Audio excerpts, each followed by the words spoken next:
नमस्कार। मैं शारदा चौधरी, सहायक आचार्य राजनीति विज्ञान। अपन ब्रिटेन के संविधान का अध्ययन कर रहे थे, तो उसी क्रम में अपन ने ब्रिटिश संसद का अध्ययन किया कि ब्रिटेन की जो संसद है वो विश्व में सबसे शक्तिशाली संसद है, संप्रभु संसद है, सर्वोच्च है, किसी भी प्रकार का कानून बना सकती है, कोई भी अधिनियम या एक्ट ला सकती है। इसका कारण अपन ने देखा था कि वहाँ पर अलिखित संविधान होने के कारण न्यायिक पुनरावलोकन की व्यवस्था नहीं है, तो वहाँ की संसद अपने आप में एक सर्वोच्च है। ब्रिटिश संसद के दो सदन हैं, कॉमन सभा और लॉर्ड सभा। कॉमन सभा के जो सदस्य हैं वो चुनकर आते हैं प्रत्यक्ष निर्वाचन के द्वारा। ये इसका निम्न सदन है, लोकप्रिय सदन है। कॉमन सभा में से ही वहाँ की सरकार का, क्योंकि वहाँ संसदीय शासन प्रणाली है, तो वहाँ की सरकार का गठन होता है। जिस दल को बहुमत प्राप्त होता है उस दल के नेता को वहाँ के राजा के द्वारा, रानी जो भी उस समय गद्दी पर है उसके द्वारा नियुक्त किया जाता है और उसी दल की सरकार बनती है। लॉर्ड सभा में अपन ने पढ़ा था कि लॉर्ड सभा के जो सदस्य हैं वो आजीवन होते हैं, वंशानुगत आधार पर चुने जाते हैं। तो वो एक वहाँ के संविधान की प्रमुख विशेषता है कि परंपरा के आधार पर चला आ रहा है।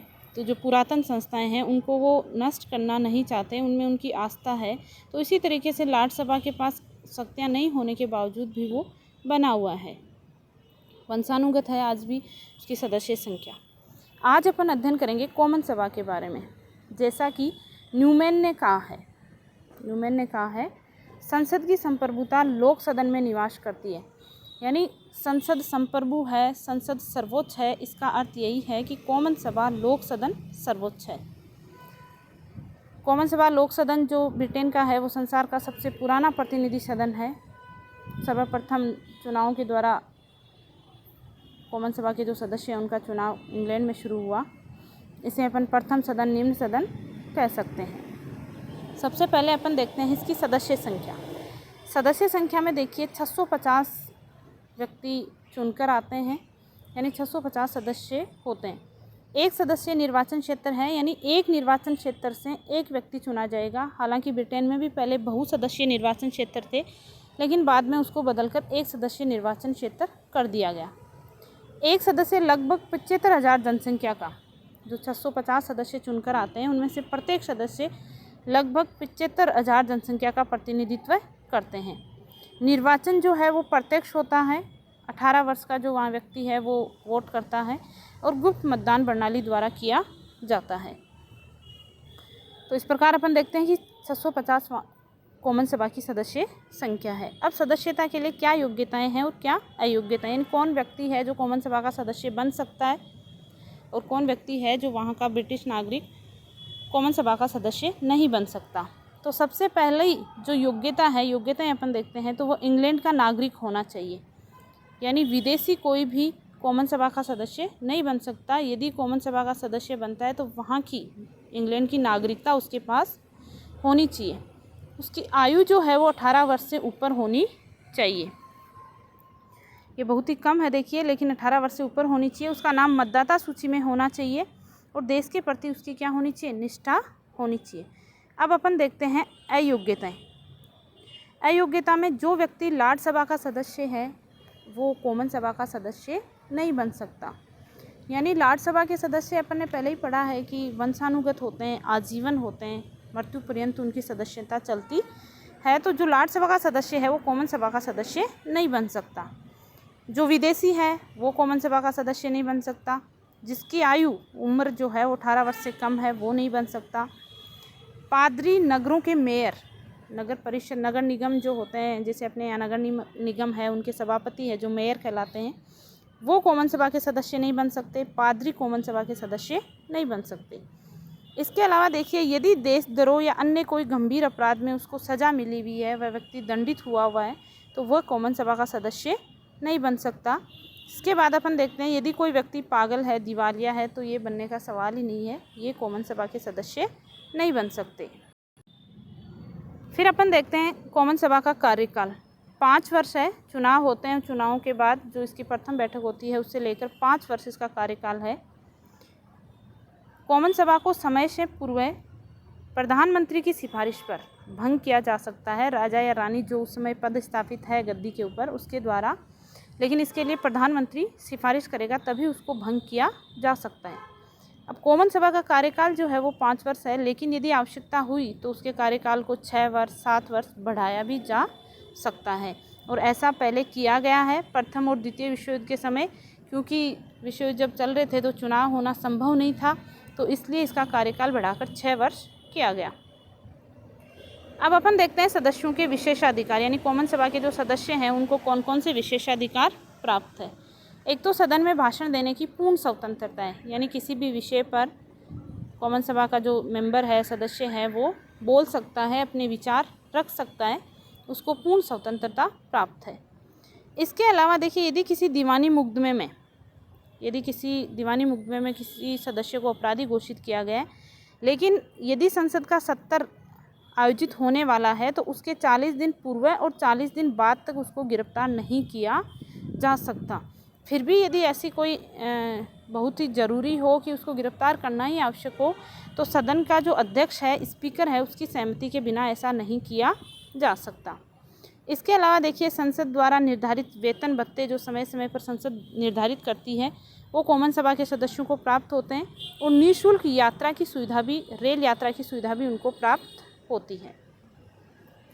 फिर अपन देखते हैं कॉमन सभा का अधिवेशन, सदन का अधिवेशन। ब्रिटेन में जो परंपराएं हैं उसी के अनुसार लगभग वहाँ की शासन व्यवस्था चलती है। तो परंपरा के अनुसार वर्ष में एक बार अधिवेशन होना चाहिए, यानी वर्ष में एक बार अधिवेशन अवश्य ही बुलाया जाएगा, और यदि आवश्यक हुआ तो अधिक अधिवेशन भी बुलाए जा सकते हैं। उसके बाद अपन देखते हैं गणपूर्ति। ये जो अधिवेशन है उसके लिए गणपूर्ति का मतलब है कि कितने 650 जो सदस्य, उनमें से कितने सदस्य उपस्थित होते हैं, तभी कॉमन सभा की जो बैठक है वो आरंभ हो सकती है। तो ये है 40 सदस्य। कितने सदस्य हैं? 40 सदस्य उसमें उपस्थित होंगे, तभी कॉमन सभा की जो बैठक है वो शुरू हो सकती है। पदाधिकारी अध्यक्ष होता है जो उसकी बैठकों की अध्यक्षता करता है। स्पीकर जिसको कहते हैं, ये सदन की अध्यक्षता करता है। इसके अलावा एक उपाध्यक्ष होता है, और उपाध्यक्ष के अलावा अन्य कुछ पदाधिकारी भी होते हैं, जैसे साधन समिति का अध्यक्ष है, संसद का लिपिक है, सार्जेंट एंड आर्म्स, संदेशवाहक आदि ये होते हैं। अब अपन देखते हैं कॉमन सभा की शक्तियाँ या कार्य। सबसे पहला कार्य है विधि निर्माण, विधायी कार्य जिसको अपन बोलते हैं, कानून निर्माण से संबंधित कार्य। इसमें देखिए, कॉमन सभा जो है लोकप्रिय सदन है, निर्वाचित सदन है, प्रत्यक्ष मतदान द्वारा चुनकर आते हैं इसके सदस्य। विधि निर्माण में ये एक तरीके से सर्वोच्च है। सबसे पहले अपन देखते हैं कि साधारण विधेयक जो होते हैं वो किसी भी सदन में प्रस्तुत हो सकते हैं, और उसको विधेयक को कानून बनने के लिए कॉमन सभा, लॉर्ड सभा और राज्यसभा की सहमति आवश्यक होती है, स्वीकृति देनी जरूरी होती है। लेकिन एक तरीके से ये सैद्धांतिक है। यदि कॉमन सभा ने किसी विधेयक को पारित कर दिया तो लॉर्ड सभा जो है उसको केवल 1 वर्ष रोके रख सकती है।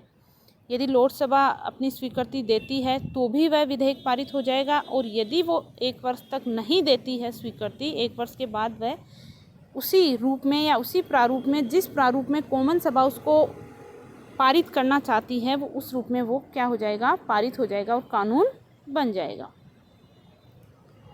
और यदि पहले विधेयक लॉर्ड सभा में रखा गया है तो लॉर्ड सभा द्वारा पारित विधेयक तभी कानून बनेगा जब कॉमन सभा उससे सहमत हो।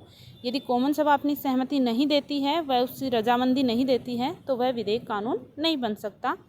और राजा की स्वीकृति केवल क्या है, नाम मात्र की, क्योंकि जैसा अपन ने देखा कि वहाँ का ब्रिटेन का राजा जो एक ताकतवर राजा हुआ करता था, आज संवैधानिक परंपराओं से या संवैधानिक अधिनियमों से केवल नाम मात्र की उसकी स्वीकृति होती है। वो एक तरीके से रबर की मोहर के समान है, और राजा अपने उस पर विधेयक के ऊपर हस्ताक्षर करता ही है।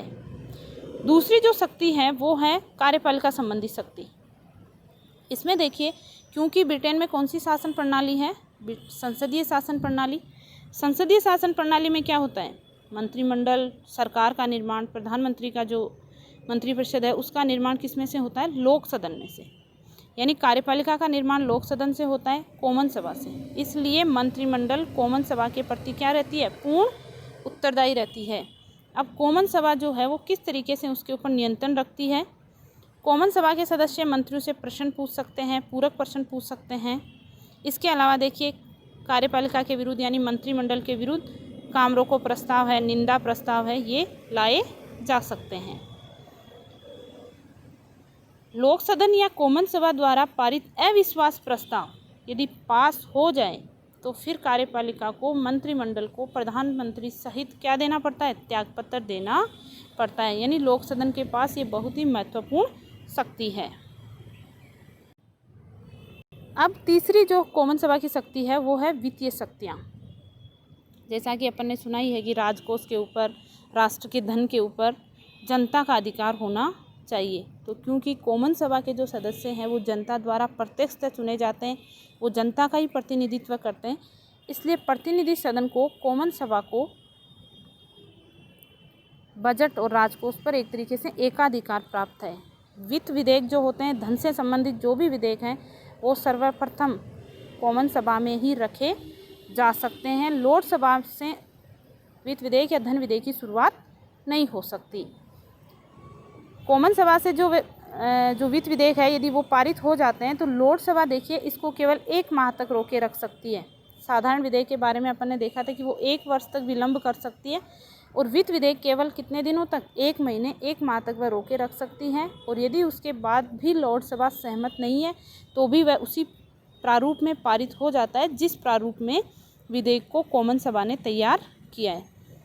तो कॉमन सभा एक तरीके से चाहे साधारण विधेयक है चाहे वित्तीय विधेयक है, वो अपने आप में क्या है? सर्वोच्च है कानून निर्माण संबंधी प्रक्रिया में। इसके अलावा देखिए कॉमन सभा कुछ अन्य कार्य भी करती है, जैसे जनता की राय की अभिव्यक्ति करना। अपन देखते हैं कि कॉमन सभा में पक्ष और विपक्ष, सत्ता पक्ष है, विपक्ष है, विरोधी दल है, वो भी होते हैं।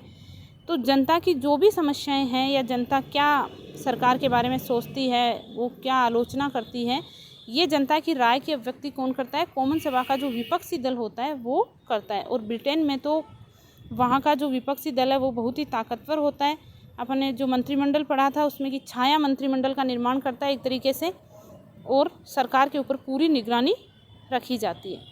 लोगों को शिक्षण, ये कैसे होता है कि जब कॉमन सभा में किसी विषय पर वाद विवाद होता है तो उसकी कार्यवाही जब प्रकाशित होती है तो लोगों में राजनीतिक जागरूकता आती है।